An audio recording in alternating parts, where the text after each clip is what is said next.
சிவம் அருள்ஜோதி தொலைக்காட்சி நிலையத்தாருக்கு எனது பணிவான வணக்கங்களை தெரிவித்துக் கொள்கின்றேன். இன்று நாம் இங்கிருக்கின்ற இயற்கை சூழல் நம்ம கோவையிலிருந்து சுமார் 45 கிலோமீட்டர் தொலைவில் உள்ள கானூர் புதூர் என்னும் கிராமத்தில் உள்ள எனது சொந்த தோட்டம். இந்த தோட்டம் கிட்டத்தட்ட ஒரு 25 ஏக்கர் பரப்பளவில் ஒரு இயற்கையான ஒரு சூழலில் இயற்கை முறையில் வேளாண்மை செய்து வருகின்றேன். இந்த தோட்டத்தில் கிட்டத்தட்ட ஒரு 10-15 ஏக்கர் அளவில் மரப்பயிர் சாகுபடி செய்து கொண்டிருக்கின்றேன். என்னுடைய முக்கியமான பணிகளில் இந்த மரங்கள் சாகுபடி செய்வது என்பது மிக முக்கியம். ஏனென்றால் இன்றைய இயற்கை சூழ்நிலையில் நாம் ஒவ்வொரு நாளும் நாம் இயற்கை முறையில் வாழ வேண்டும் என்பதை மக்களுக்கு ஒரு விழிப்புணர்வை ஏற்படுத்த வேண்டும் என்பதற்காக இந்த சூழலை உருவாக்கி ஒரு மாதிரி பண்ணையாக உருவாக்க வேண்டும் என்பதிலே நான் ஆர்வம் கொண்டு கடந்த 2002ஆம் ஆண்டிலிருந்து நான் விவசாயிகளுக்காகவே பொதுமக்களுக்காகவும் இந்த இயற்கையை பற்றி அதிக விழிப்புணர்வை ஏற்படுத்த வேண்டும் என்ற ஒரு நோக்கத்தோடு வனத்துறையோடு இணைந்து வனவளமே நாட்டின் நிலையான வளம் என்பதை கருத்தில் கொண்டு வனத்துறையுடைய அலுவலகத்திலே எங்களது ஒரு கோயம்புத்தூர் மாவட்ட மூலிகை மற்றும் மரம் வளர்ப்போர் சங்கம் என்ற ஒரு சங்கத்தை ஏற்படுத்தி அந்த சங்கத்திலே கிட்டத்தட்ட இன்று 12 ஆண்டுகள் நாங்கள் தொடர்ந்து மாதந்தோறும் 6ஆம் தேதி தவறாமல் இந்த மூலிகையை பற்றியும் மரங்களை பற்றியுமான கூட்டத்தை நடத்தி வருகின்றோம். இந்த ஒவ்வொரு மாத கூட்டத்திலும் ஒவ்வொரு துறையிலிருந்தும் 36 துறைகள் நம்ம அரசு துறைகள் இருந்தாலும் கூட தனியார் துறைகளிலும் பல வகையான துறைகள் இருப்பதையெல்லாம் உள்ளே கொண்டு வந்து அங்குள்ள முக்கியமான தொழில்நுட்பங்களை கொடுக்கக்கூடிய கருத்தரங்குகளை நடத்தி அந்த விவசாயிகளுக்கும் பொதுமக்களுக்கும் இந்த இயற்கையை பேணி பாதுகாக்க வேண்டும் என்பதை சொல்வதிலே நாங்கள் பெருமகிழ்ச்சி கொள்கின்றோம். கடந்த 12 ஆண்டுகளாக தொடர்ந்து ஒவ்வொரு மாதமும் 6ஆம் தேதி இந்த கூட்டத்தை நடத்தும் போதெல்லாம் மூலிகை வளர்ப்பு என்பது என்ன, மூலிகைகளினால் மக்களுக்கு என்ன ஒரு பலன், அந்த மூலிகைகள் எங்கே கிடைக்கின்றன, அந்த மூலிகைகள் எப்படி சாகுபடி செய்ய வேண்டும், அந்த மூலிகைகள் நாம் உற்பத்தி செய்ததை எப்படி பயன்படுத்த வேண்டும், அந்த மூலிகைகள் யார் யாருக்கெல்லாம் தேவைப்படுகின்றன, அந்த மூலிகைகளை நாம் மக்களுக்கு விற்பனை செய்து கொடுப்பது எப்படி, இந்த மாதிரியான பல்வேறு பணிகளை செய்து கொள்வதை தவிர அந்த இயற்கையை பேணி பாதுகாக்க வேண்டும் என்பதற்காக இன்றைய மரங்கள் வளர்ப்பு ஒரு முக்கியமான ஒரு பங்கு வகிக்கிறது. ஒவ்வொரு மாதமும் நாம் மரம் வளர்ப்பை பற்றி தவறாமல் நடத்தி கொண்டிருக்கும் கூட்டத்தில் சொல்லி மக்களுக்கு ஒவ்வொருவருக்குமே நாங்கள் சொல்வது என்னவென்றால், இன்றைய கூட்டத்தில் நமக்கு இன்றைய நேரத்திலே பார்க்கும்போது மரம் வளர்ப்பு என்பது ஒவ்வொரு குழந்தை பிறந்த நாளன்றைக்கும் உங்களது திருமண நாளன்றும் இந்த மாதிரியாவது கடைசிக்கு ஒரு மரங்களை நட்ட வேண்டும். ஒரு நம்ம வீடு புதிதாக கட்டும் பொழுது ஒரு 2 மரங்களை நம் வீட்டு முன்னர் நட்ட வேண்டும் என்பதையெல்லாம் நாங்கள் ரொம்ப அதிகமாக அவங்களை வற்புறுத்தி சொல்லிக்கொண்டு மக்களுக்காக பல கோடிக்கணக்கான மரங்களை வளர்த்துவதற்கான பணிகளை செய்து வருகின்றோம். அந்த முறையில் பார்த்தால் இன்று ஒவ்வொரு மாதத்து கூட்டத்திலுமே விவசாயிகளுக்கு இன்றைய சூழ்நிலை விவசாயமே மிகவும் ஒரு இயற்கையிலிருந்து வெளியே வந்ததால் இயற்கையினுடைய பாதிப்புகள் அதிகமாகி இயற்கையினுடைய சீற்றங்களினால் ஒரு பக்கம் புயல், ஒரு பக்கம் வறட்சி, ஒரு பக்கம் வெள்ளம், ஒரு பக்கம் சுனாமி, இந்த மாதிரியான நிலநடுக்கம் ஒரு பக்கம், இந்த மாதிரியான இயற்கை சீற்றங்களினால் விவசாயமே அழிந்து கொண்டு கடைசியில் விவசாயம் அழிவின் விளிம்பில் இருந்து கொண்டிருக்கின்றது. அப்படிப்பட்ட விவசாயத்தை காப்பாற்ற வேண்டுமானால் நாமெல்லாம் அந்த இயற்கைக்கு கண்டிப்பாக திரும்பியே ஆக வேண்டும். பல ஆண்டுகளுக்கு முன்னரே இந்த இயற்கை விஞ்ஞானியான புக்காக்கோ அவர்கள், ஜப்பான் இயற்கை விஞ்ஞானி புக்காக்கோ அவர்கள் இந்த மக்களை வேண்டி கேட்டுக்கொண்டது, இயற்கைக்கு திரும்புங்கள், இல்லையே கட்டாயமாக நீங்கள் இயற்கைக்கு திருப்பப்படுவீர்கள் என்று சொன்னார்கள். அன்று அவர் சொன்னது இன்று நாம் செய்ய வேண்டிய ஒரு கட்டத்திற்கு தள்ளப்பட்டுள்ளோம். அதனால் இனிமேலாவது நாம் இந்த இயற்கைக்கு மாற வேண்டும் என்பதை வற்புறுத்தி எங்களது ஒவ்வொரு மாத கூட்டத்திலும் விவசாயிகளுக்கு மட்டுமல்ல மக்கள் அனைவருக்குமே இந்த மக்களுடைய இந்த இயற்கைக்கு மாறுவதற்கான வழிமுறைகளை சொல்லிக்கொண்டு இயற்கை வேளாண்மைக்கு திரும்ப வேண்டும் என்பதை வற்புறுத்தி மரங்களை வளர்ப்பது, இயற்கையை பேணி காக்க வேண்டுமானால் நாம் நம்மிடமுள்ள இடத்தில் 3இல் 1 பாகம் நிச்சயம் மரங்களை வளர்த்தால் மட்டும்தான் இந்த இயற்கைக்கு மாற முடியும். அப்படி இயற்கைக்கு மாறும்போது தான் நாம் அந்த பழைய ஆரோக்கியமான ஒரு சூழ்நிலையை உருவாக்கி மக்களை பிணிகளிலிருந்து காப்பாற்ற முடியும். இன்றைய சூழ்நிலையில் பஞ்சபூதங்கள் ஆளான உடம்பு நமது உடம்பு, இந்த உலகமே பஞ்சபூதங்களால் தான் இயங்கிக் கொண்டிருக்கின்றன. பஞ்சபூதங்களாகிய நிலம், நீர், காற்று, நெருப்பு, ஆகாயம் ஆகிய இந்த அஞ்சுமே சுத்தமாக இருந்த ஒரு பஞ்சபூதங்களை நாம் மாசுபடுத்தி விட்டோம். அப்படி மாசுபடுத்தப்பட்ட அந்த பஞ்சபூதங்களையும் நாம் காப்பாற்ற வேண்டுமானால் நிச்சயம் மரம் வளர்ப்பு என்பது மிக மிக மிக முக்கியமானவும் அத்தியாவசியமானதும் கூட. ஆகையினால இந்த நமக்கு ஒவ்வொரு நாளும் அன்றாட பணிகளிலே காலையில் எழுந்தவுடன் ஒவ்வொருவருக்கும் ஒரு நட்சத்திரம் ஒன்று இருக்குது. அந்த நட்சத்திரத்துக்குரிய மரங்கள் இருக்குது. 27 நட்சத்திரங்கள் மொத்தமாக இருந்தாலும் அந்த 27க்கும் அந்த உடைய நட்சத்திரங்களுக்குரிய மரங்களை மக்கள் பெரியோர்கள் பல ஆயிரக்கணக்கான ஆண்டுகளுக்கு முன்னரே இந்த நட்சத்திரங்களுக்கான மரங்களை சித்தர்கள், ஞானிகள் இவர்களெல்லாம் அவர்களை உருவாக்கி கொடுத்திருக்கின்றார்கள். அப்படிப்பட்ட மரங்களை அவரவர்களது வீட்டிலாவது ஒரு மரத்தை நட்டி நாள்தோறும் அதனை பூஜித்து வந்தால் நாம் பல இன்னல்களிலிருந்து தப்பித்து பல இயற்கை சூழ்நிலைகளை உருவாக்கலாம் என்று அடிக்கடி நாங்கள் சொல்வதுண்டு. அதே போல ஒவ்வொருவருக்கும் இன்றைய சூழ்நிலையில் நோயற்ற வாழ்வே குறைவற்ற செல்வம் என்பது மிக முக்கியமான ஒரு தொடர். அந்த நோயற்ற வாழ்வு வாழ வேண்டுமானால் இயற்கைக்கு நிச்சயமாக திரும்ப வேண்டும். அந்த இயற்கையான உணவை உண்ண வேண்டும், இயற்கையான காற்றை சுவாசிக்க வேண்டும், இயற்கையான நீரை பருக வேண்டும். இந்த மாதிரி இயற்கை வேளாண்மைக்கு மாறினால் மட்டும்தான் நாம் இயற்கையான உணவை தேர்ந்தெடுக்க முடியும். இன்று பெருகி வரும் ஆலைகள், தொழிற்சாலைகள், பெருகி வரும் வாகனங்கள், இதனால் வெளியேறுகின்ற நச்சுப்புகைகள் எல்லாம் வாயுமண்டலத்திலே கலங்கி அந்த வாயுக்கள் எல்லாம் இன்று ஓசோன் என்னும் அந்த படலத்தை அதை துளைகள் இடப்பட்டு இன்று அங்கிருந்து சூரிய வெளிச்சம் நமது மேல் படும்போது இந்த குளோபல் வார்மிங் என்று சொல்லக்கூடிய அந்த உஷ்ணம், வெப்பமயமாதல், உலகம் வெப்பமயமாதல் என்பதை அடிக்கடி நாம் எல்லா சேனல்லையும் பார்க்குறோம். டிவி சேனலில் பார்க்குறோம், செய்தித்தாள்கள் பார்க்குறோம். அந்த ஊடகங்களிலெல்லாம் பார்க்கும் பொழுது நமக்கு குளோபல் வார்மிங் என்பது மிகவும் ஒரு காப்பாற்ற வேண்டிய ஒரு கட்டத்தில் இருக்கின்றோம். இன்று உஷ்ணங்கள் ஒரு நாளுக்கு நாள் பார்த்தோம்னா ஒவ்வொரு நாளும் ஒரு 1/2 டிகிரி, ஒரு வருடத்துக்கு 1/2 டிகிரி என்ற நிலையில் கடந்த 5-6 ஆண்டுகளாக நாம் அதிகமான ஒரு தாக்கத்தை தெரிந்து கொள்கின்றோம். அந்த வெப்பத்தின் தாக்கத்தை நாம் குறைக்க வேண்டுமானாலும் அதற்கும் ஒரே தீர்வு மரங்கள் தான் என்பதை சொல்லிக்கொள்ள விரும்புகின்றோம். இன்று சாலை விரிவாக்கத்திற்காக ஓரங்களில் நடப்பட்டிருந்த பல ஆயிரக்கணக்கான வருஷங்களான மரங்கள் எல்லாம் இன்று காணாமல் போய்விடுது. அவர்களையெல்லாம் வெட்டி எடுத்து விட்டு இன்று சாலைகளை அதிகப்படுத்த வேண்டிய ஒரு சூழ்நிலை. அது முக்கியமாக செய்ய வேண்டிய ஒரு சூழ்நிலை தான். இருந்தாலும் கூட பல வருஷங்கள் காப்பாற்றப்பட்டு வந்த மரங்கள் எல்லாம் இன்று அழிந்துவிட்டன. அந்த மரங்களுக்கு பதிலாக நமது ஜனாதிபதி அவர்கள் சொன்ன மாதிரி இந்த ஒரு மரத்தை வெட்டினால் 10 மரங்கள் நட வேண்டும் என்பது அவருடைய நமக்கு சொன்ன அறிவுரைகள். அதற்படியாவது 10 மரங்கள் நட்டாவிட்டாலும் பரவாயில்லை, ஒரு 2 மரங்களாவது நட்டி காப்பாற்ற வேண்டும், ஒவ்வொருவருக்கும் உள்ள கடமை. இன்றைய சூழ்நிலையில் இதே போல் நாம் பார்த்து கொண்டிருக்கும் பொழுது சாலைகளின் ஓரங்களில் நடந்து செல்ல வேண்டுமானால் இன்று வெப்பத்தின் தாக்கமே நம்மால் தாங்கிக் கொள்ள முடியாது. அந்த அளவுக்கு வெப்பம் அதிகரித்து கொண்டே இருக்கின்றது. இப்போ 2 பக்கமும் உள்ள அந்த சாலை மரங்கள் வெட்டப்பட்டதனால் ஒவ்வொரு நாளும் உஷ்ணங்கள் அதிகமாகின்றது. வாகனங்களிலிருந்து வெளியேறுகின்ற புகை மண்டலம் அதிகமாகி வெப்பம் அதிகமாகின்றது. நாம் எடுத்துக்கொள்கின்ற உணவிலே நச்சு கலந்திருக்கின்றது. விவசாயம் செய்யும் பொழுது பசுமை புரட்சி என்ற ஒன்றை 1967-68 ஆண்டிலிருந்தே பசுமை புரட்சி என்ற ஒரு பெயரில் அரசாங்கத்தால் உருவாக்கப்பட்ட அந்த பசுமை புரட்சி அன்றைக்கு அத்தியாவசியமாக இருந்தது. அன்றைய சூழ்நிலையிலே பசுமை புரட்சியில் இயற்கையான விளைவித்த நிலங்களை எல்லாம் மாற்ற வேண்டிய ஒரு சூழ்நிலைக்கு நமது ரசாயன உரங்களையும் பூச்சிக்கொல்லி மருந்துகளையும் நிறைய வெளிநாடுகளிலிருந்து இறக்குமதி செய்து அதை உள்ளே கொண்டு வந்தனால் இன்று 10-30 ஆண்டுகளாக இந்த மண் மலடாகி இன்று எந்த வளமை தன்னுடைய முழு வளமையை எல்லாம் இழந்து அதனுடைய வளத்தை நாம் இழந்ததனால் எந்த விதமான விவசாயத்தையும் நாம் நினைத்தபடி எதிர்படி செய்ய முடியாமல் தத்தளித்து கொண்டிருக்கின்றோம். அப்படிப்பட்ட அந்த விவசாயத்தை காப்பாற்ற வேண்டுமானால் இயற்கை வேளாண்மைக்கு திரும்ப வேண்டும், மரங்களை நட வேண்டும்.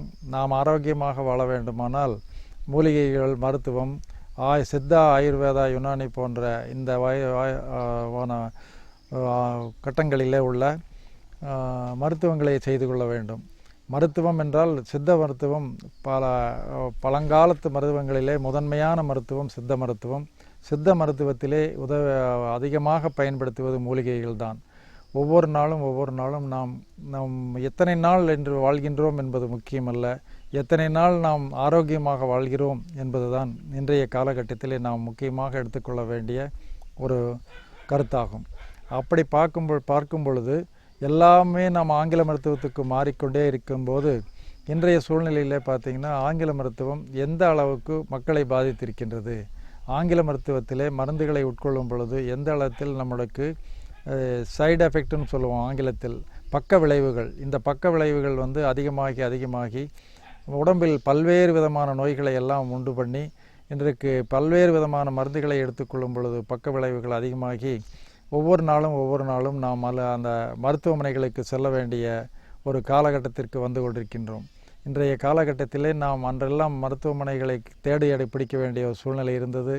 இன்றைய சூழ்நிலையிலே ஒரே ஒரு பாதையில் சென்றால் 10 மருத்துவமனைகளை சந்திக்கலாம். அதே மாதிரி கோவையில் பார்த்தால் இன்று பெரிய பெரிய மருத்துவமனைகள், அந்த மருத்துவமனைகள் ஆயிரக்கணக்கில் இருந்தாலும் கூட, ஆயிரக்கணக்கில் படுக்கைகள் இருந்தாலும் கூட அதற்கு இடமில்லை என்ற ஒரு பேச்சு தான் அங்கு போனால் நமக்கு கிடைக்கின்ற ஒரு முக்கியமான வார்த்தை. காரணம் என்ன? நம்ம உடம்பில் அதிகமான அந்த பிரச்சனைகள் அதிகமாகி புதிய நோய்கள் உருவாகி கொண்டிருக்கின்றன. நாம் இதற்கு அடிப்படை காரணம் நமது உணவு தான். அப்படிப்பட்ட உணவிலே சிறுதானியங்கள் என்பது நாம் மிக முக்கியமான ஒரு உணவு. அதையெல்லாம் நாம் பழங்காலத்திலிருந்தே வந்த சிறுதானியங்களை எல்லாம் மறந்தே விட்டதனால் வந்த விளைவுதான் இன்று அரிசி மட்டும் எடுத்துக்கொள்கின்றோம், கோதுமை மட்டும் எடுத்துக்கொள்கின்றோம் என்று சொல்லும் பொழுது அவை எல்லாமே ரசாயனங்களினால் உருவாக்கப்பட்ட உணவுப் பொருள் அல்ல, உணவுப் பொருள்தான். அவைகளெல்லாம் ரசாயனம் இல்லாமல் இயற்கையாக விளையவில்லை. ஆனால் சிறுதானியங்கள் என்று சொல்லப்போனால் சிறுதானியங்களுக்கு யாருமே உரம் போடுவதில்லை, ரசாயன உரங்களை இடுவதில்லை, மருந்து பொருட்களை, பூச்சிக்கொல்லும் மருந்துகளை உபயோகிப்பதில்லை. அதனால் அவையெல்லாம் நமக்கு இயற்கையாக சூழ்நிலையில் இயற்கையாக விளைகின்ற அந்த சிறுதானியங்களை சாப்பிட்டால் இன்னும் ஆரோக்கியமாக வாழலாம். இந்த சிறுதானியங்களிலே என்னவென்றெல்லாம் வருகின்றன என்றால் வரகு, கேழ்வரகு, கம்பு, திணை, குதிரைவாலி, இந்த மாதிரி திணை, இந்த மாதிரி பொருட்கள் எல்லாம் ரொம்ப நமக்கு ஊட்டச்சத்துக்கள் மிகுந்த ஒரு உணவு சிறுதானியங்கள். இந்த சிறுதானியங்களை அதிகமாக பயிரிட்டு மக்களுக்கு அதிகமாக குறைந்த விலையில் கொடுத்தால் அவர்கள் அதிகமாக விரும்பி சாப்பிடுவார்கள். ஆனால் இன்றைய காலகட்டத்திலே உள்ள பெண்களுக்கு அந்த சிறுதானியங்களை எப்படியெல்லாம் நாம் சமைத்தால் அதை உணவாக உட்கொள்ளலாம் என்பதே அவர்களுக்கு தெரியாமல் இருக்கலாம். ஏன்னா அந்த அளவுக்கு இன்றைக்கி சிறுதானியங்கள் நம்மை விட்டு தூரமாக தள்ளப்பட்டு விட்டன.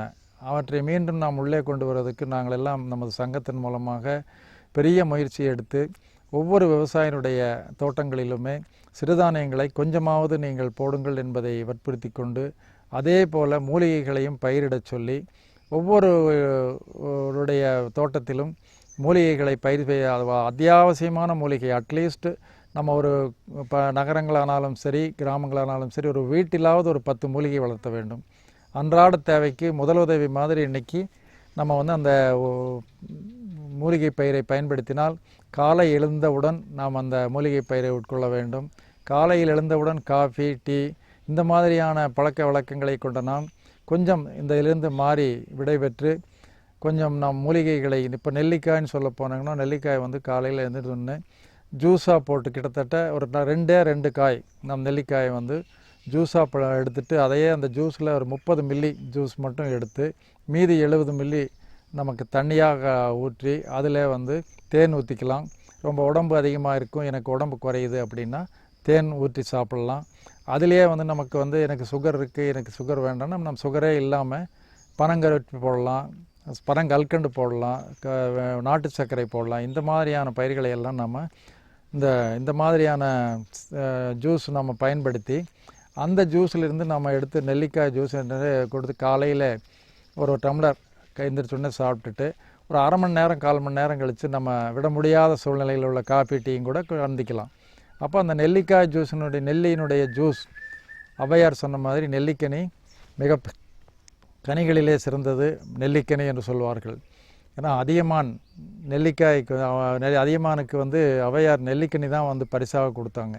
ஆனால் நெல்லிக்காய் மாதிரி நெல்லிக்கனி மாதிரி சொல்ல ஒரு முக்கியமான ஒரு கனி எதுவுமே இல்லைன்னு சொல்லலாம். அவ்வளவு ஒரு சத்துக்கள் நிறைந்த ஒரு நெல்லியை, வைட்டமின் சி அந்த மாதிரி அதில் அதிகமாக இருக்குது. அதே மாதிரி அந்த நெல்லிக்கனி பார்த்திங்கன்னா இன்றைக்கி நம்ம தோட்டத்திலேயே நாங்கள் நிறையா நெல்லிக்காய் வச்சுருக்கோம். அது அடுத்து நீங்கள் பார்க்க போகிற அந்த நெல்லி தோட்டத்தில் அது எவ்வளோ காய் பிடிக்கும், ஒரு செடிக்கு எவ்வளோ வரும், அது எப்படி நம்ம பயிர் பண்ணணும், நம்ம டெய்லி அன்றாட தேவைக்கு பயன்படுத்தலாம் என்பது அதை நாம் பார்க்கலாம். அடுத்தது பார்த்திங்கன்னா பப்பாயா. இன்றைக்கு பப்பாயான்னு சொல்ல போனோம், கிட்டத்தட்ட பல ஆண்டுகளுக்கு முன்னரெல்லாம் பப்பாயான்னு சொன்னிங்கன்னா அதை யாருமே கொஞ்சம் முக்கியத்துவம் கொடுக்காமல் இருந்தாங்க. பப்பாயான்னு பார்த்தீங்கன்னா நம்ம தோட்டத்துலேயே அன்றைக்கி கீழெல்லாம் நிறையா கிடக்கும். பறவைகள் சாப்பிடும், மாடுகள் சாப்பிடும், எல்லாமே சாப்பிடும். ஆனால் மனிதன் சாப்பிட மாட்டான். அந்த மாதிரி இருந்த காலத்தில் வந்து பப்பாயா பற்றி முக்கியத்துவம் நமக்கு தெரியல. இன்றைக்கி சூழ்நிலையில் பப்பாயா வந்து எவ்வளவு தூரம் நமக்கு தேவை, அதில் என்னென்ன சத்துக்கள் இருக்கின்றது, அந்த மாதிரி பப்பாயா டெய்லி யூஸ் பண்ணுறவங்களுக்கு மெயினாக வந்து வைட்டமின் சி அதிகமாக இருக்குது. கண்ணுடைய பவர் வந்து நாளுக்கு நாள் அதிகமாகும். இன்னொன்று வந்து அஜீரண சக்தி அப்படிங்கிறது இல்லாமல் போய் நல்லா ஜீரணங்கள் உறுப்புகள் எல்லாமே நல்லா வேலை செய்யும். அதே மலச்சிக்கல் வந்து தீரும். ஆனால் நீங்கள் இது போல் பார்க்கணும், பப்பாயில் வந்து பலவிதமான சத்துக்கள் நிறைந்த ஒரு மருந்து பொருளாக பயன்படுத்தலாம். ஆனால் இதை பப்பாயா உணவாக எடுத்துட்டோன்னா அதே தான் மருந்து. நமக்கு உணவே மருந்துங்கிறது இதுதான். நம்ம எடுத்துக்கொள்கின்ற நெல்லிக்கனி, பப்பாயா, வாழைப்பழம், மாதுளம்பழம், இந்த மாதிரி பழவகைகள் அன்றாடம் நாம் ஒரு 4-5 வகை நமக்கு குறைவான விலையில் மலிவான விலையில் கிடைக்குதோ அதை பழங்களை எடுத்துக்கலாம்.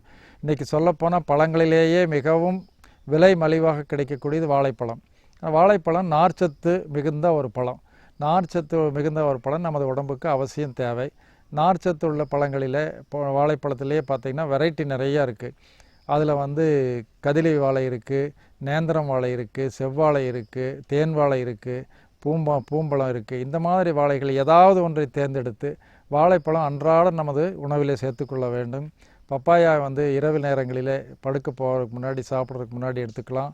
அந்த பப்பாயாவை எடுத்துக்கிறதுல மிகவும் அருமையான ஒரு வாய்ப்புகள். மலச்சிக்கலுக்கு வரச்சிக்கலே வராது அப்படிங்கிறது அதான் நாங்கள்லாம் வந்து ரெகுலராக யூஸ் பண்ணிகிட்ருக்கோம். பப்பாயா யூஸ் பண்ணுறோம், நெல்லிக்காய் யூஸ் பண்ணுறோம், வாழைப்பழம் யூஸ் பண்ணுறோம். அதை விட மலிவாக கிடைக்கக்கூடியது சப்போட்டாங்கிறது எல்லா நோய்களுக்குமே சப்போர்ட் பண்ணும். அந்த மாதிரி ஒரு கனி. அந்த கனி வந்து ரொம்ப விலை மலிவான கிடைக்கக்கூடிய ஒரு கனி. அதையும் நாம் அன்றாடம் எடுத்துக்கொண்டால் எல்லா நோய்களுக்குமே அது நல்லா சப்போர்ட் பண்ணும். அதே மாதிரி பார்த்திங்கன்னா கொய்யாப்பழம் பார்த்திங்கன்னா இன்றைக்கி ஒரு காலத்தில் கொய்யாப்பழத்தை சாப்பிடவே மாட்டாங்க, அந்த மாதிரி இருந்துச்சு. இன்றைக்கி கொய்யாப்பழம் 10 ரூபாயிலிருந்து 20 ரூபாய் ஆகி இன்றைக்கி 60 ரூபாய்க்கு கொய்யாப்பழம் கிடைக்கிறது இல்லை. ஏன்னா கொய்யாப்பழத்தினுடைய முக்கியத்துவம் அதிகமாகிடுச்சு. ஆனால் கொய்யாப்பழம் விளைவிக்கிறவங்க கம்மியாக இருக்காங்க. ஸோ அந்த பிரச்சனை வரக்கூடாதுங்கிறதுக்காக தான் இப்போ எல்லா இடங்கள்லையுமே கொய்யாப்பழம் அதிகமாக போடுங்கன்னு சொல்லி நம்ம கூட்டத்துக்கு வரவங்ககிட்ட சொல்கிறோம். எந்த மரங்களை, எந்த பயிர்களை, எங்கே பயிரிட்டாலும் ஊடுபயிராக பல பயிர்களை கொண்டு வாருங்கள்.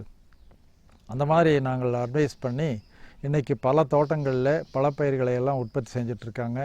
இன்றைக்கி கிட்டத்தட்ட நீங்கள் யோசித்தோம் அப்படின்னா எல்லா இடங்கள்லையும் பார்த்திங்கன்னா பழமுதிர்ச்சோலைன்னு ஒன்று உருவாச்சு. கிட்டத்தட்ட ஒரு 10 வருஷத்துக்கு முன்னாடி தான் இந்த உருவானது. அதுக்கு முன்னாடி பழங்கள்லாம் போய் சாப்பிடணுன்னா எல்லாம் யோசிக்கணும், நம்ம தூரமாக போய் டவுனில் போய் தான் பழம் வாங்கிட்டு வரணும், இங்கே எங்கேயுமே கிடைக்காது, அந்த பழமுதிர்ச்சோலைக்கு தான் போகணுன்னு இருந்தது. அந்த சூழ்நிலை மாதிரி இன்றைக்கி ஒவ்வொரு ரோட்லேயும் பார்த்திங்கன்னா 10 கடை வந்துருச்சு. ஸோ பழங்கள் அந்த அளவுக்கு உண்ண வேண்டும் அப்படிங்கிற ஒரு விழிப்புணர்வு ஏற்பட்டிருக்கு மக்கள்கிட்ட. பழங்கள் சாப்பிடுவதனால் நமது உணவில் எளிதாக ஜீரணமாகக்கூடிய ஒரு மெரியன பார்த்திங்கன்னா உணவு வந்து நம்ம செரிமானம் அதிகமாகும். உணவு நம்ம தனியாக அரிசி, கோதுமை இந்த மாதிரி பயிர்களையெல்லாம் எடுத்துக்கொள்ளும் பொழுது நமது ஜீரண உறுப்புகளுக்கு தான் வேலை அதிகமாக இருக்கும். ஆனால் அதனால் என்ன ஆகுதுன்னா நம்ம உள்ளே இருக்கிற உறுப்புகள் எல்லாம் சீக்கிரம் பழுதடைந்து பல நோய்களுக்கு நாம் வர வேண்டிய ஒரு சூழ்நிலை இருக்குது. அந்த நோய்கள் எல்லாம் தாக்குதல் ஏற்படுவதனால் நாம் அடிக்கடி வேறு புது நோயெல்லாம் வர்றது. அந்த நோய்களுக்கு எல்லாமே உணவே மருந்தாக நம்ம நினச்சி உணவை வந்து மருந்தாக சாப்பிட்ணும், மருந்தை உணவாக சாப்பிட்ணும். அதனால் வந்து நம்ம இன்றைக்கி சாப்பிட்ற உணவு வந்து மருத்துவம் நிறைந்த அந்த பொருள்களை எடுத்துக்கொண்டால் அதே தான் நமக்கு வந்து எல்லா நோய்களுக்கும் மருந்து.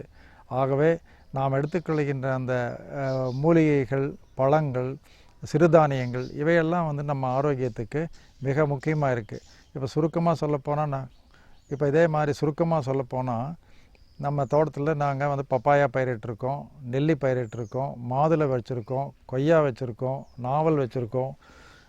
கிட்டத்தட்ட சீத்தான்னு சொல்லப்போனால் ஒரு 3 வகையான சீத்தா நாங்கள் வச்சுருக்கோம்.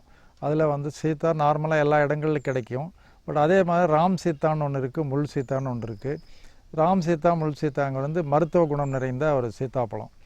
இந்த முள் சீத்தா அப்படிங்கிறது நம்ம கேன்சர் நோய்க்கு மிக அருமையான பழம். இன்றைக்கி ஒரு பழம் வந்து 500 ரூபா கிலோ, 500 ரூபாய்க்கு போயிட்டுருக்கு. எங்கேயுமே இல்லை, உற்பத்தி செய்கிறது ரொம்ப ரொம்ப குறைவு. அதனால் நம்ம வந்து முள் சீத்தா நாங்கள் நட்டியிருக்கோம். இனிமேலாவது இப்போ எதிர்காலத்தில் மக்களுக்கு இந்த முள் சீத்தாங்கிறத நம்ம கொடுத்து இந்த கேன்சர் இருக்கக்கூடிய நோயாளிகளை காப்பாற்ற வேண்டும், மலிவான விலையில் கொடுக்க வேண்டும் என்பதற்காக அதிக உற்பத்தி செய்யலாம் என்று நினைத்து கொண்டிருக்கின்றோம். அதே மாதிரி இந்த மாதுளம்பழம் இருக்குது. அந்த மாதிரி மாதுளம்பழத்துலேயே பார்த்திங்கன்னா இந்த எலுமிச்சம்பழம் நம்ம வச்சுருக்கோம். அந்த மாதிரியான பழங்களை எல்லாம் பார்த்திங்கன்னா நிறையா நம்ம கிட்டத்தட்ட ஒரு 15 வகையான பழச்செடிகள் நாங்கள் உள்ளே கொண்டு வந்திருக்கோம் நம்ம தோட்டத்தில். அதையெல்லாம் நீங்கள் பார்க்கலாம். அது கொஞ்சம் நேரம் போகும்போது எல்லாம் வந்து இப்போ தான் ஒரு ரீசெண்டாக ஒரு 2-3 வருஷத்துக்குள்ளே உற்பத்தி செஞ்சிட்ருக்கோம். இனி ஒரு எதிர்காலத்தில் வருங்காலத்தில் நம்ம தோட்டத்தில் நீங்கள் உள்ளே வரும்போது அந்தந்த சீசனுக்கு என்ன பழங்கள் கிடைக்குமோ அந்த பழங்கள் நிச்சயமாக நாங்கள் உணவாக கொடுப்போம். அப்போது தான் நம்ம மக்களுக்கு வந்து இந்த பழங்களை ஏன் சாப்பிட வேண்டும் என்பதையெல்லாம் புரிந்து கொள்வார்கள். இது மாதிரியான பழக்க வழக்கங்களை ஏற்படுத்த வேண்டும், இயற்கையை காப்பாற்ற வேண்டும், இயற்கையிலிருந்து நாம் விடுபட வேண்டும். ஒவ்வொரு நாளும் நாம் எதை பஞ்சபூதங்களை காப்பாற்றினால் நிச்சயமாக நாம் விடுக்கையிலிருந்து விடுபடலாம். அது என்று கூறி மீண்டும் நாம் இந்த தொடர்கதையாகவே இந்த பழங்களையும் பழப்பயிர்களையும் மூலிகை பயிர்களையும் சொல்வதிலே தொடர்கின்றேன். அந்த ஆடாதோடை அப்படிங்கிற ஒரு மூலிகை மிக முக்கியமான மூலிகை. அந்த ஆடாதோடை அப்படிங்கிறது ஆடு தொடாத இலை, அதுக்கு தான் ஆடாதோடைன்னு சொல்லி அந்த காலத்திலேயே நம்ம முனிவர்கள், சித்தர்கள், ஞானிகள் இந்த மாதிரியெல்லாம் வச்சாங்க. அந்த ஆடாதோடை என்பது ஒரு அன்றாடம் காலையில் எழுந்தவுடன் ஒரு 2 இலை மட்டும் எடுத்துட்டு அது கூட துளசி இலை 2, அது கூட கற்பூரவல்லின்னு சொல்லிட்டு ஒரு 2 இலை, இந்த 3ோடு நீங்கள் 4 மிளகு வச்சு நம்ம டெய்லி காலையில் சாப்பிட்டா எந்த மாதிரி இருமல், எந்த மாதிரி கபம், எந்த மாதிரியான சளி இருந்தாலும் கூட ஒரு 3 வேளை சாப்பிடும் பொழுது நமக்கு இந்த ஆடாதோடை எப்படி பயன்படுகிறது என்பது தெரியும். சளி, தும்மல், இந்த இருமல் எல்லாமே வந்து நம்ம இந்த 3ஐயும் பயன்படுத்த வேண்டும். ஆடாதோடை மீண்டும் சொல்லுகின்றேன், ஆடாதோடை 2 இலை, துளசி 4 இலை, சித்திரத்தை ஒரு சின்ன துண்டு, சித்திரத்தை என்பது ஒரு கிழங்கு வகை சேர்ந்தது, அந்த சித்திரத்தை ஒரு சிறிய துண்டு, மிளகு ஒரு 4லிருந்து ஒரு 6 மிளகு வரைக்கும் சேர்த்து அரைத்து அதை நாம் அப்படியே பச்சையாகவே அதை ஜூஸாக எடுத்து அதை உணவு உட்கொள்ளும் பொழுது நமக்கு இந்த இருமல், கபம் இந்த மாதிரி தொல்லைகளிலிருந்து நாம் விடுபடுவதற்கு ஒரு அருமையான இது. அதே மாதிரி துளசியை பற்றி சொல்லும் பொழுது இன்றைக்கு துளசி என்பது மூலிகைகளிலே முக்கியமான ஒரு முதல் அடியிலே நிற்பது மூலிகை துளசி தான். துளசி ஒரு அற்புதமான ஒரு புனிதமான ஒரு மூலிகை. துளசியை கொண்டு ஏன் நம்ம கோயில்களிலெல்லாம் பழங்காலங்களிலிருந்தே துளசி தான் நமக்கு நாம் கொடுக்கின்ற அந்த பிரசாதத்தில் மூலிகைகளிலே சிறந்த அந்த துளசி மூலிகையை தான் உள்ளே போட்டு கொடுக்கின்றார்கள். அந்த துளசி மூலிகை சாப்பிடுவதனால் நமக்கு இப்போ என்னென்ன பயன் இருக்கிறது? துளசியை சொல்லப்போனால் கிட்டத்தட்ட பல மணி நேரம் பேச வேண்டிய ஒரு மூலிகை துளசி. துளசியிலிருந்து பல வகையான மருந்துகளை செய்வதற்கு அதிலிருந்து ஜூஸ் நமக்கு எக்ஸ்ட்ராக்ட் மாதிரி எடுத்து அந்த ஜூஸிலிருந்து பல வகையான மருந்துகளுக்கு அதை கலந்து கொள்கின்றார்கள். அதுலேயும் நம்ம துளசி நமக்கு வந்து காய்ச்சல், இந்த மாதிரி இருக்கின்ற சளி, கபம் இவையெல்லாம் துளசி ரொம்ப சுருக்கமாக நீக்கிவிடும். துளசி என்பது ஒவ்வொரு வீட்டிலும் வளர்க்க வேண்டிய ஒரு மூலிகை. துளசி மாடம் என்பது எல்லா இடங்கள்லேயே பார்த்திங்கன்னா துளசி மாடத்தில் ஒரு துளசி வச்சு வளர்த்துறது நீங்கள் அன்றாடம் பார்க்கலாம். சில இடங்களில் இல்லாமல் இருக்கலாம், சில இடங்களில் அந்த மாதிரி இருந்துகிட்ருக்கு. அந்த மாதிரி அந்த துளசியை வளர்த்த அதில் ஒரு முக்கியத்துவம் கொடுக்க வேண்டும், அந்த துளசிக்கு முதலிடம் கொடுக்க வேண்டும் என்பதுதான் எங்களது ஆசை. நாங்கள் அன்றாடம் ஒரு 200லிருந்து 300 துளசி மக்களுக்காக இன்றும் நாங்கள் கொடுத்து கொண்டிருக்கின்றோம். இங்கே துளசி உற்பத்தியை எங்களது முக்கிய தொழிலாக எடுத்துக்கொண்டு துளசி அதுபோக நாற்றங்காலிலே துளசி பயிரை பயிரிட்டு மக்களுக்காக அன்றாடம் கொடுத்து கொண்டிருக்கின்றோம். அது மட்டுமல்ல, நிலவேம்பு என்பது எல்லோரும் தெரிந்த ஒன்று தான். நிலவேம்பு என்பது நிலவேம்பு அல்லது சிறியானங்கை என்று சொல்வார்கள். சில ஏரியாக்களில் பார்த்திங்கன்னா நிலவேம்புன்னு சொல்லுவாங்க. நிலவேம்பு குடிநீர் அப்படிங்கிறது இன்றைக்கி அரசாங்கத்தால் சிபாரிசு செய்யப்பட்டு எல்லா கடைகளிலுமே விற்பனை செய்து கொண்டிருக்கின்றார்கள். நிலவேம்பு என்பது ஒரு சிறிய செடி தான். அந்த செடி எங்கிட்ட இந்த நர்சரியில் இருக்குது, எங்கிட்ட இருக்கிற நாங்களே உற்பத்தி பண்ணிகிட்ருக்கோம். அந்த செடிகளை எல்லாம் எடுத்து அதிலிருந்து சில தலைகள், அதிலிருந்து இந்த நிலவேம்போடு நம்ம பப்பாயாலிருந்து ஒரு தலை, மீண்டும் அதில் மலைவேம்புன்னு சொல்லிட்டு ஒரு மரம் இருக்குது. அந்த மலைவேம்புங்கிறது ஒரு மிக முக்கியமான மரம், ஒரு மருத்துவ குணமுடைய மரம்.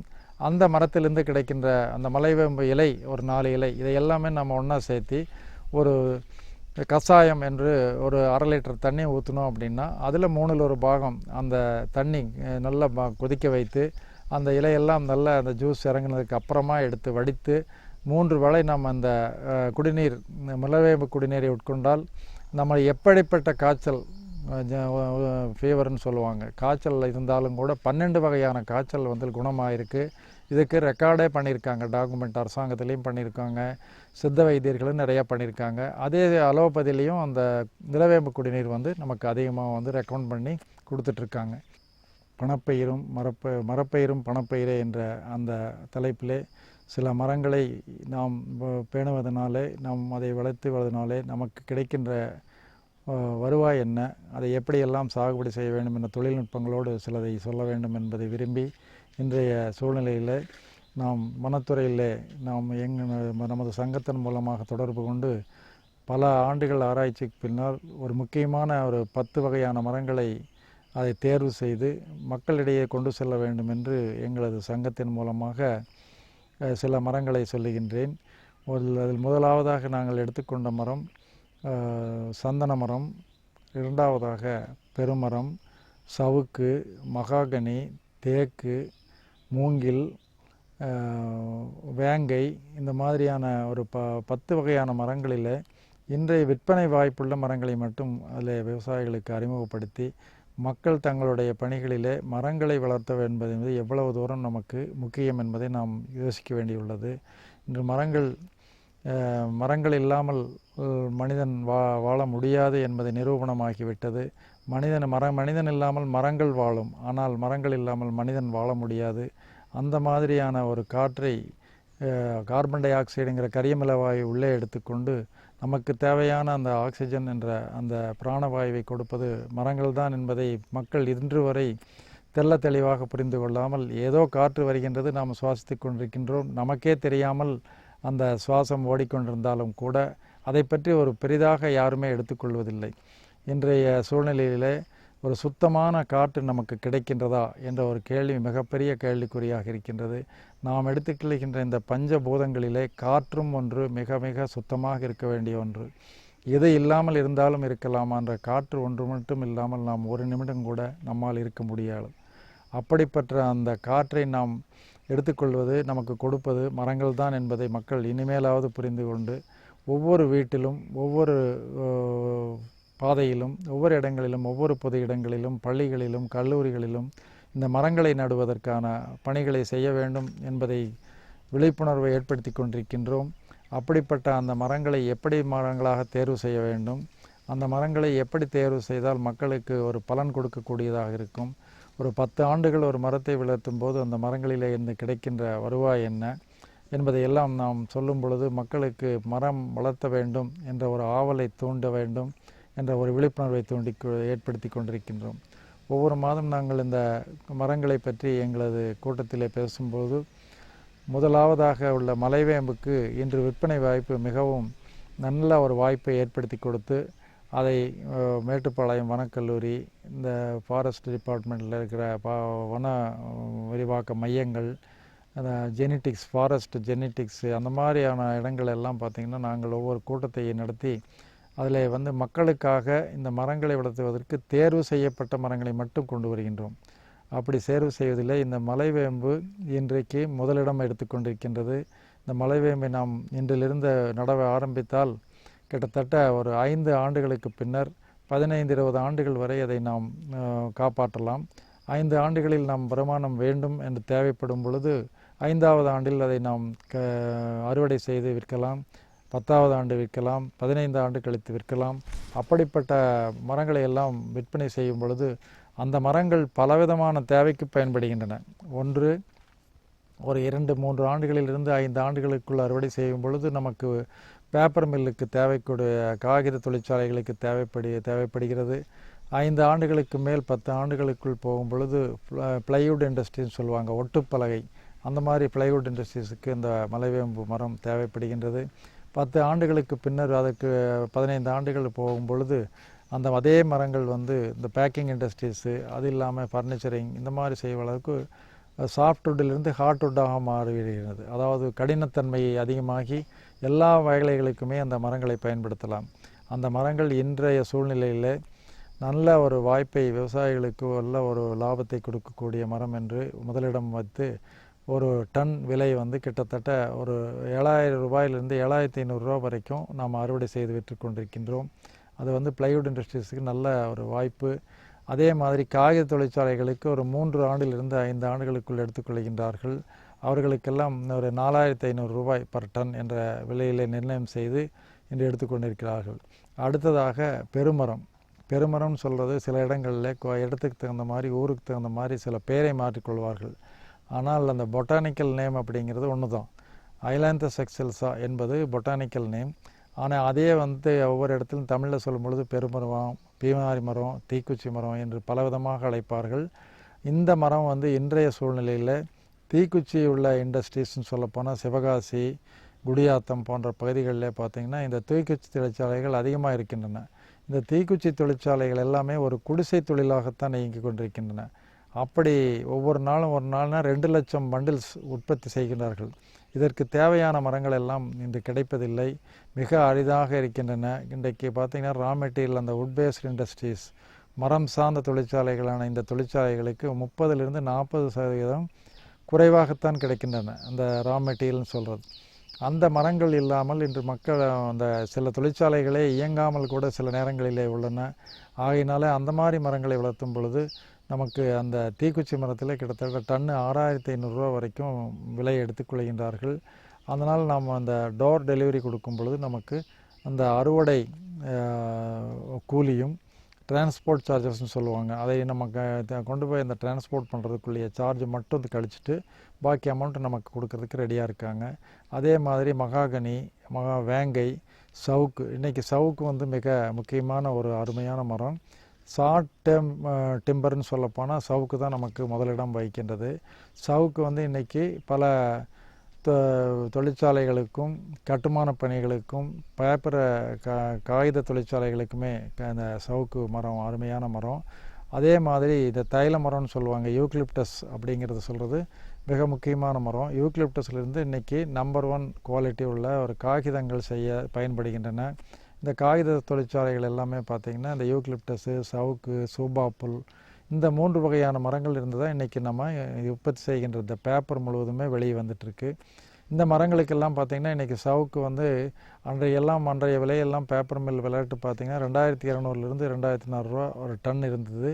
ஆனால் இன்றைக்கி சூழ்நிலைக்கு பற்றாக்குறையினால் உற்பத்தி கம்மியாகிட்டுருக்கு. இந்த சூழ்நிலையில் டன்னு 5,000 ரூபாயிலேருந்து 6,500 ரூபா வரைக்கும் விலை போயிருக்கு. இந்த ஆண்டு அபரிமிதமான ஒரு விலை 7,500 ரூபாய் வரைக்கும் விற்றுருக்காங்க. அதனால் சவுக்கு ஒரு நமக்கு பார்டர் கிராப்னு சொல்லுவாங்க, சுற்றியும் போடலாம், உள்ள இன்டர் கிராப்பாகவும் போடலாம், தனிப்பயிராகவும் போடலாம். சவுக்கு மிக அருமையான லாபம் தரக்கூடிய ஒரு பயிர். அதுக்கு அடுத்தது மகாகனி, அதுக்கு அடுத்தது வேங்கை. இந்த மாதிரி மரங்கள் எல்லாம் ஈட்டி, தேக்கு, இந்த மாதிரி சந்தனம், அதிலே சிவப்பு சந்தனம், செம்மரம்னு சொல்லுவாங்க. இந்த மரங்கள் எல்லாம் ஒரு நீண்டகால பயிர். இந்த நீண்டகால பயிருங்கிற ஒரு குறைந்தது ஒரு 15 ஆண்டுகள், அதுக்கப்புறமா நீங்கள் ஒரு 30 வருஷம், 40 வருஷம், 50 ஆண்டுகள் விட்டாலும் நமக்கு அந்த எவ்வளோ ஆண்டுகள் அதனுடைய மரங்களுடைய வாழ்க்கை நல்லா இருக்கோ அந்த அளவுக்கு நமக்கு அதிகமான ஒரு லாபத்தை கொடுக்கக்கூடிய மரங்கள். இந்த மரங்களை எல்லாம் நம்ம பயன்படுத்தும் பொழுது நமக்கு ஊடுபயிராக கொண்டு வர வேண்டும். மரப்பயிலே குறுகிய கால பயிர், மத்தியம கால பயிர், நீண்ட கால பயிர் அப்படிங்கிற ஒரு 3 வகையாக பிரிச்சுட்டு எல்லா மரங்களையுமே நம்ம ஒன்றுள்ள ஒன்று கொண்டு போயிட்டோம் அப்படின்னா நமக்கு எப்போ தேவை, எந்த மரத்துக்கு விலை இருக்கோ, நமக்கு எப்போ தேவையோ அந்த குறுகிய காலத்து மரத்தில் முதல்ல வெட்டிக்கலாம். இடையில் வர்றது மத்தியம கால பயிரில் நம்ம வெட்டிக்கலாம். அடுத்து நீண்ட கால பயிராக வேணும் அப்படின்னா நீண்ட கால பயிர் ஒரு 15 ஆண்டுகளுக்கு மேலே சந்தனம், செம்மரம், இந்த மாதிரி மரங்கள் எல்லாம், தேக்கு, இதெல்லாம் வந்து நிச்சயமாக 17லேருந்து 25 ஆண்டுகள் நாம் காத்திருந்து தான் ஆக வேண்டும். ஏன்னா சந்தன மரமெல்லாம் இன்றைக்கி நம்ம எதிர்பார்க்க முடியாத ஒரு விலைக்கு போயிட்டுருக்கு. இன்றைக்கி ஒரு டன் சந்தன மரம் 60லேருந்து 75 லட்சம் ரூபாய்க்கு விற்றுருக்கு. யாருமே எதிர்பார்க்காத ஒரு விலை அந்த சந்தன மரத்திற்கு உண்டு. அதனால் சந்தன மரம் பயிரிடுவதில் நாம் மிக தெளிவாக இருந்து நம்ம எந்த மண்ணுக்கேற்ற மரம்னு சொல்லுவோம், அந்த மாதிரி எந்த மண்ணில் எந்த மரம் வருங்கிறதையும் நாங்கள் சொல்கிறோம். அதனால் உங்கள் தேவைக்கு உங்கள் மரங்களை இந்த மாதிரி பயிரிடலாம் என்ற ஆலோசனைக்கும் நீங்கள் எங்களை சந்திக்கலாம். அதுக்காக எங்களை வாய்ப்புகள் இருந்தால் நேரிலும் கூட நம்ம சந்தித்தோம் அப்படின்னா நிறைய வாய்ப்புகளை ஏற்படுத்தி எல்லா மரங்களையும் வளர்த்தி அந்த இயற்கையை பாதுகாக்கலாம். நாம் ஒரு கிரீன் கவர் உருவாக்குறதுக்கு விவசாயிகள் நிச்சயமாக வந்து ஒவ்வொரு தூணாக பயன்படுறோம். அரசாங்கத்துக்கு கிரீன் கவர் மட்டும் இருந்தால் மட்டும்தான் இந்த குளோபல் வார்மிங்கில் இன்றைக்கி எல்லாமே நம்ம குளோபல் வார்மிங்கில் குறைக்க முடியும், இந்த இயற்கை சீற்றத்தை குறைக்க முடியும், இயற்கையை பாதுகாக்க முடியும், மக்கள் இன்பமாக வாழ முடியும். இப்போ நம்ம வந்து இப்போ இங்கே பார்த்துட்ருக்கிறது மாடி வீட்டு தோட்டத்திற்கு வேண்டிய உபபொருள்கள் என்ன. மாடி வீட்டு தோட்டம்னா நம்ம வந்து ஆக்சுவலாக மண்ணில்லா விவசாயம் அப்படிங்கிறத இங்கே கொண்டு வர்றோம். மண்ணே இல்லாமல் நம்ம கையில் வச்சுருக்கிறது வந்து தேங்காய் நார் கழிவு. இதுக்கு வந்து காயற்பித்துன்னு சொல்லுவாங்க. இது வந்து ஆக்சுவலாக நம்ம நல்லா வாஷ் பண்ணி இதில் இருக்கிற அந்த அமிலத்தன்மை, கார அமிலத்தன்மை நீக்கினதுக்கு அப்புறமா இந்த காயற்பித்தை நம்ம இதுக்கு யூஸ் பண்ணுறோம். இந்த காயற்பித்து மேஜர் ஐட்டமாக தான் இதில் கொண்டு வர்றோம். மண்ணே நம்ம யூஸ் பண்ணாமல் இதை மட்டும் கொண்டு வந்து செய்கிறது. அதனால் இதை வந்து நம்ம ஃபஸ்ட்டு எடுத்துக்கிறோம். இது நம்ம என்ன பேக் சைஸ் யூஸ் பண்ணுறோமோ அதுக்கு தகுந்த மாதிரி நம்ம இது கூட மிக்ஸ் பண்ணணும். இது கூட நம்பர் 1 வந்து காயற்பித்து. அடுத்தமாக நம்ம சொல்கிறது மண்புழு உரம்.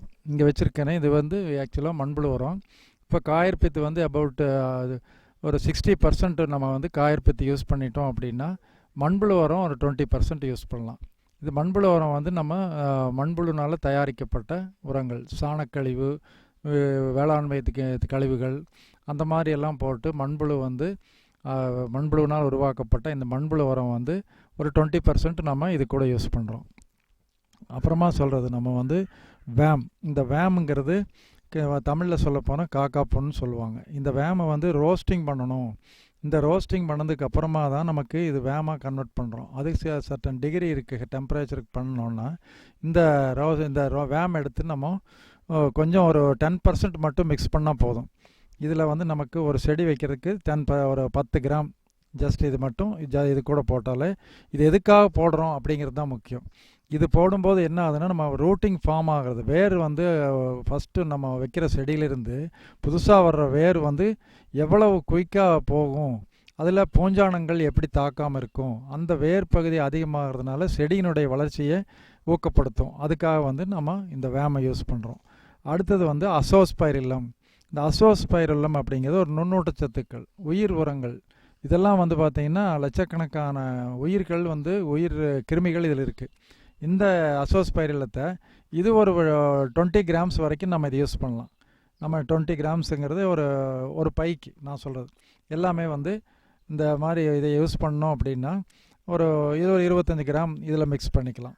இந்த மாதிரி பண்ணுறதுனால என்ன ஆகுது, இது வந்து இந்த நுண்ணூட்டச்சத்துக்களை எல்லாம் இருக்கிறதுனால இதனுடைய இதிலேருந்து வேம் கூட இதுன்னு சேர்ந்து ஒர்க் பண்ணும்போது நமக்கு வந்து பயிரினுடைய வளர்ச்சியை ஊக்குவிக்குது. கிருமிகள் வந்து அதிகமாக உள்ள கோடிக்கணக்கான நுண்ணுயிர்களை நம்ம பெருக்கிறதுனால இந்த வேமோடு சேர்ந்து பூஞ்சான கொல்லியாக பயன்படுத்தும் போது வேர்பகுதி அதிகமாக வந்து நமக்கு பரவிட்டே இருக்கும். ஸோ ஆக இந்த 2 விதமான இதை யூஸ் பண்ணதுக்கு அப்புறமா இதுக்கு வந்து நம்ம பாஸ்போபாக்டீரியான்னு சொல்லிட்டு ஒன்று இருக்குது. இந்த பாஸ்போபாக்டீரியா வந்து ஆக்சுவலாக நமக்கு நுண்ணுயிர்களோட உயிர்கள் இந்த உயிராற்றலை டெவலப் பண்ணுறதுக்காக தான் இதை போடுறோம். உயிராற்றல் வேளாண்மை அப்படிங்கிற பகுதி போனோம் அப்படின்னா இப்போ இதை எடுத்து நம்ம கரெக்டாக இது வந்து ஒரு வேளாண்மை அக்ரி யூனிவர்சிட்டியில் வந்து தயாரித்து ஒவ்வொன்றும் தனித்தனியாக பாக்கெட்டாக கொடுக்குறாங்க. இதை நம்ம வந்து ஒரு பர்சன்டேஜ் யூஸ் பண்ணணும். இது எல்லாமே வந்து ஜஸ்ட் ஒரு 10 கிராம் 20 கிராம் அந்த மாதிரி ஒரு செடிக்கு போதும். ஏக்கர் கணக்கில் உபயோகிக்கும் பொழுது ஒரு 10 கிலோ யூஸ் பண்ணுறோம். ஆக நம்ம இந்த ஐட்டம் கலக்கியாச்சுன்னா அடுத்தது பண்ணுறது பாஸ்பேட். இந்த பாஸ்பேட்டுங்கிறது நம்ம பின்னாடியும் போடலாம், இல்லை நம்ம இப்போ யூஸ் பண்ணாலும் போடலாம். இது ஒரு 10% வந்து இந்த பாஸ்பேட் சூப்பர் பாஸ்பேட்டில் இருக்கிற சத்துக்கள் அது எல்லாமே வந்து பொட்டாஷ் இது எல்லாமே இதில் மிக்ஸ் பண்ணியிருக்கோம். ஆக மொத்தம் நமக்கு பார்த்திங்கன்னா இந்த சத்துக்கள் எல்லாம் அதிகமாக கொடுக்கறதுனால நம்ம வேர் பகுதியில் அதிகமான ஒரு வளர்ச்சியை காணணும் அப்படிங்கிறதுக்காக இதை யூஸ் பண்ணுறோம். இப்போ இது எல்லாமே மிக்ஸ் பண்ணியாச்சு. 4 வகையான உயிர் உரங்கள் நம்ம மிக்ஸ் பண்ணியிருக்கோம். ஒன்று வந்து வேமு, இன்னொன்று வந்து மண்புழு உரம், இன்னொன்று பாஸ்போ பாக்டீரியா, இன்னொன்று வந்து நம்ம பாஸ்பேட். இந்த இதோட சேர்ந்து நம்ம காயற்பித்தை யூஸ் பண்ணுறோம். இதை எடுத்து போடணும். இப்போ இந்த அம்மா போட்டிருக்கிறாங்களே இது வந்து காயற்பித்து. இதை வந்து காயற்பித்து ஒரு மேஜர் பகுதியாக ஒரு 60% இதை போட்டுக்கலாம். நம்ம பைக்கு தேவையானது போதும். இப்போ ஏற்கனவே இதில் எல்லாமே நம்ம போட்டிருக்கிறத இது கூட மிக்ஸ் பண்ணணும். போடு. அடுத்தது ஒரு மண்புழு உரம் போடு. மண்புழு உரம் ஒரு 25% அது கூட மிக்ஸ் பண்ணிக்கலாம். மேக்ஸிமம் பார்த்திங்கன்னா ஒரு 25% மண்புழு உரம் மிக்ஸ் பண்ணலாம். இது ஒரு அப்ராக்சிமேட்டாக நம்ம போடுறோம். எதுவுமே வேமெண்ட்டை போடல. இந்த 25% மிக்ஸ் பண்ணதுக்கப்புறம் நல்லா நல்லா கலக்கிட்டு இப்போ நல்லா கலக்கிட்டு இருக்காங்க. இப்போ வந்து இந்த காயற்பித்தில் எதுக்காக மெயினாக போடுறோம் அப்படின்னா, காயற்பித்தில் நல்லா ஒரு மாய்ஸ்சர் கண்டென்ட்ஸை ரிட்டைன் பண்ணி வைக்கும்.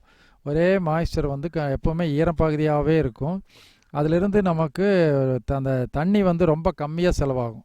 இந்த தண்ணி கம்மியாக செலவாகுது. ரெண்டாவது வந்து மண்ணுக்கு பதிலாக நம்ம யூஸ் பண்ணுறோம். மண்ணில் என்னென்ன சத்துக்கள் இருக்கோ அந்த சத்துக்கள் எல்லாமே இது கொடுக்கலாம். இப்போ நான் மிக்ஸ் பண்ணியிருக்கிறது ரொம்ப குறைவு. இதே வந்து 16 வகையான சத்துக்கள் வந்து மண்ணில் இருக்குது. அந்த 16 வகையும் நம்ம இதில் போட்டு இந்த காயற்பித்தோடு கலக்கணும் அப்படின்னா ஒரு செடியினுடைய வளர்ச்சி வந்து மிதமிஞ்சிய ஒரு வேகத்தில் அந்த செடி வளர்ச்சி கொடுக்கும். ஒரு நல்ல பலனையும் கொடுக்கும். அதே சமயத்தில் இந்த காயற்பித்து நம்ம வெயிலில் வந்து நம்ம எக்ஸ்போஸ் பண்ணி சன்லைட் உள்ளே போனாலும் அந்த ஈரப்பகுதி அப்படியே இருக்கும். ஸோ அந்த இதெல்லாமே கொஞ்சம் கொஞ்சமாக போட்டு இது எல்லாமே கஸ் பண்ணதுக்கப்புறம் எங்கிட்ட இருக்கிற இந்த பாலித்தீன் பேக் கிடையாது. வந்து ரெக்ஸினில் செய்யப்பட்ட ஒரு பேக்கு. இதில் பார்த்தீங்கன்னா 2-3 துளை இருக்கும். கீழே பாட்டத்தில் பார்த்தீங்கன்னா இந்த நாம் ஊற்றக்கூடிய தண்ணீர் வந்து எக்ஸ்ட்ரா இருந்துச்சு அப்படின்னா இந்த துளைகள் வழியாக வெளியே வந்துடும். ஸோ இந்த முக்கியம். ரெண்டாவது பேஸில் நமக்கு கொஞ்சம் கீழே வந்து தென்னை மட்டை இருக்குது இல்லைங்களா, உரிமட்டை அதுன்னு சொல்லுவாங்க. அந்த மட்டை கிடச்சதுன்னா கீழே ஒரு பீஸாக பண்ணி இதில் போட்டுற வேண்டியது. அந்த பீஸ்கள்லாம் உள்ளே போட்டதுக்கு அப்புறமா நாம் இப்போ கலக்கியிருக்கிற இந்த உரத்தை எல்லாமே இதில் போட்டு இந்த பேக்கில் ஃபுல்லப் பண்ணுறோம். இப்போ இதில் போட்டு ஃபுல்லாகவே எடுத்து இதில் ஃபுல்லப்பாக பார்ப்போம். இது அதில் எடுத்து போடும். இப்போ இந்த பேக்கில் வந்து நம்ம போடுறதுக்கு முன்னாடி நான் சொன்னது தென்னை உரிமட்டை போடுறோம் ஒரு பாதிக்கு. அதுக்கப்புறமா நம்ம வந்து ஒவ்வொன்றா போட்டு அதுக்கு மேலும் நமக்கு தேவையுள்ள உரங்களை எல்லாமே நீங்கள் லேயர் பை லேயராக போட்டோம் அப்படின்னா நமக்கு வந்து ஒரு அருமையான செடி வைக்கிறதுக்கு ஒரு நல்ல ஒரு பாக்ஸ் தொட்டின்னு சொல்லுங்களா. இந்த தொட்டிக்கு பதிலாக இதை ஏன் யூஸ் பண்ணுறோம்? தொட்டி வந்து கொஞ்ச நாளில் உங்களுக்கு வந்து உடையலாம். அந்த மாதிரி இது வந்து எவ்வளோ நாள் ஆனாலும் இந்த பேக் வந்து நமக்கு வந்து அப்படியே ரீட்டைன் பண்ணிகிட்டு இருக்கும். திருப்பி நம்ம கீழே கொட்டி மறுபடியும் கலக்கி எடுத்து போடுறதுக்கு வசதியாக இருக்குங்கிறதுக்காக நம்ம அதை யூஸ் பண்ணுறோம். இப்போ வந்து இது பேக் வந்து கிட்டத்தட்ட ஒரு 4-5 கிலோ பேக்கு. அதனால் நம்ம வந்து பேக் பெருசாக தெரியுது. நம்ம கலக்கிறது வந்து ரொம்ப கம்மியாக தான் கலக்கியிருக்கோம்.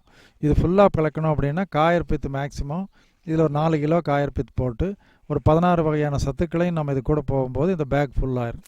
ஃபுல்லானதுக்கு அப்புறமா ஒரு செடி நாம் இதுக்குள்ளே கொண்டு வரணும். நம்ம சப்போஸ் ஒரு செடி எடுத்துகிட்டு வந்து வைக்கலாம். அந்த கடைசியில் இருக்கிற செடி ஒன்று எடுத்துகிட்டு இப்போ நம்ம நர்சரியில் இருக்கிற செடியே தான் வைக்கிறோம். அந்த இது அதில் எடுத்துகிட்டு வா. நல்லா பச்சையாக இருக்கிறது எடுத்துகிட்டு வாமா. இப்போ வந்து நம்ம இந்த கொண்டு வர்ற செடி வந்து இதில் பிளான்ட் பண்ணிடுறோம். ஒரு சென்டரில் ஒரு குழி மாதிரி எடுத்து பேக் நிறையா நம்ம இதை ஃபில்லப் பண்ணிவிட்டு கொண்டா இது சென்டரில் குழி எடுத்து உள்ள வை. இந்த பாலித்தீன் பேக்கை வந்து நம்ம கிழிச்சிடணும். பட் நான் இப்போ கிழிக்கல. இந்த பாலித்தீன் பேக் எடுத்துகிட்டு இதை மட்டும் உள்ளே வைக்கிறோம். இட் மஞ்சிதே திக்னன்னு செப்தி. இப்போ இந்த செடி வந்து நம்ம இப்போ வச்சதுக்கப்புறம் மறுபடியும் பேக் ஃபில் பண்ணணும். ஒரு பாதிக்கு நம்ம அந்த பாலித்தீன் பேக்கை கிழிச்சிட்டு இதை மட்டும் வச்சோம் அப்படின்னா நம்ம அதுக்கப்புறமா நம்ம இதே மாதிரி ரேஷியோவில் ஃபிக்ஸ் பண்ணி உள்ள பேக்கை ஃபுல் பண்ணிவிட்டு தண்ணி கொடுத்துட வேண்டியது. தண்ணி கொடுத்தான்னா ஒரு நாளைக்கு ஃபுல்லாக தண்ணி உள்ளே செட்டில் ஆகும்போது எக்ஸ்ட்ரா இருக்கிற தண்ணி கீழ் துளைகள் வழியாக வெளியேற்றப்படும். மீதி இருக்கிற அந்த மாய்ஸ்சர் வந்து நீங்கள் 2-3 நாளைக்கு ஒரு தடவை தண்ணி ஊற்றினாலும் கூட அந்த நமக்கு போதுமானது. அதுக்கு மேலே நமக்கு தண்ணி அதிகமாக தேவைப்படாது. மாடி வீட்டு தோட்டத்துக்கு இது மிக அருமையான ஒரு சாதனம். இந்த பையை பயன்படுத்தி இந்த உரங்களை பயன்படுத்தி நம்ம இந்த செடிமை நட்டிட்டோம் அப்படின்னா நமக்கு என்ன எதிர்பார்ப்பு கிடைக்குதோ அந்த அளவுக்கு இந்த எதிர்பார்ப்புள்ள அந்த ஈல்டு எடுக்கிறதுக்கு ஒரு நல்ல வாய்ப்பு என்பதை கூறிக்கொண்டு, இதுவரைக்கும் நமக்கு நாம் அதுக்கு இது தொழில்நுட்பங்களோடு பயன்படுத்தி இதை பயன்படுத்தி கொண்டு வருகின்றோம். இந்த தொழில்நுட்பங்களோடு இந்த மண்ணில்லாத ஒரு விவசாயத்தை நாம் செய்வதற்கு வேண்டுமென்றால் இந்த காயற்பீத்து பகுதியை மட்டும் கலக்கிட்டு மண்ணுக்கு பதிலாக பாக்கி இல்லை 16 வகையான சத்துக்களையும் நாம் இதில் யூஸ் பண்ணுறோம். அதுக்கப்புறமா நம்ம இந்த செடிகளை இது மாதிரி ஒரு 10, 20, 50 பேக் வேணாலும் வைக்கலாம். நம்ம வீட்டில் எவ்வளோ இடம் இருக்கோ அதுக்கு தகுந்த மாதிரி டெவலப் பண்ணலாம். நீள வாக்கில் இருக்குது, உயரம் வாக்கில் இருக்குது. நீள வாக்கில் வைக்கும்போது கொடி மாதிரி படர விடுறதையெல்லாம் வைக்கலாம். எல்லா வகையான இதைகளையும் வச்சு 16 வகையான ஊட்டச்சத்துக்களையும் கொடுத்தோம் அப்படின்னா நம்ம என்ன நிலத்திலேருந்து விவசாயம் செய்கிறோமோ அதே ஈல்டு நமக்கு திருப்பி வர்றதுக்கு நம்மள ஒரு அருமையான வாய்ப்பு. தண்ணி ரொம்ப குறைந்த தண்ணீரை கொண்டு செய்யலாம். நம்ம வெளியில் போய் இந்த ரசாயன கொல்லி, பூச்சிக்கொல்லி, ரசாயன மருந்துகளை எல்லாம் பயன்படுத்தாமல் எல்லாமே இயற்கையான இடுபொருள்கள் தான் கொடுக்குறோம். நாம் ரசாயனங்கள் எதுவுமே இதில் போடலை. இப்போது இதே மாதிரி நாளைக்கு ஒரு சின்ன ஒரு நோய் வந்தாலும் கூட நம்ம கொடுக்கக்கூடியது பஞ்சகவியா, ஜீவாமிர்தம், இந்த மாதிரியான ஒரு இது கொடுக்கலாம். ஈயம் கொடுக்கலாம். ஈயம்ங்கிறது எஃபெக்டிவ் மைக்ரான்ஸ். இந்த மாதிரி ஒவ்வொரு ஸ்ப்ரே இந்த செடிக்கு கொடுத்தோம் அப்படின்னா இந்த செடியினுடைய வளர்ச்சி நல்லா இருக்கும். நாம் நினைக்கிற மாதிரி ஒரு ஈல்டு எடுக்கலாம். நம்ம நம்ம வீட்டு தோட்டத்திலேயே காய்கறிகளை உற்பத்தி பண்ணலாம், கீரை உற்பத்தி பண்ணலாம், பழச்செடிகள் வைக்கலாம், முருங்கை போன்ற மரங்களும் கூட பெரிய பேக்கில் வைக்கலாம். ஆக நமக்கு வீட்டுக்கு தேவையான அனைத்து காய்கறிகளையும் நம்ம மாடி வீட்டு தோட்டத்திலேயே வளர்த்துறதுக்கு இது ஒரு அருமையான டெமோ காமிக்கணுங்கிறதுக்காக நமது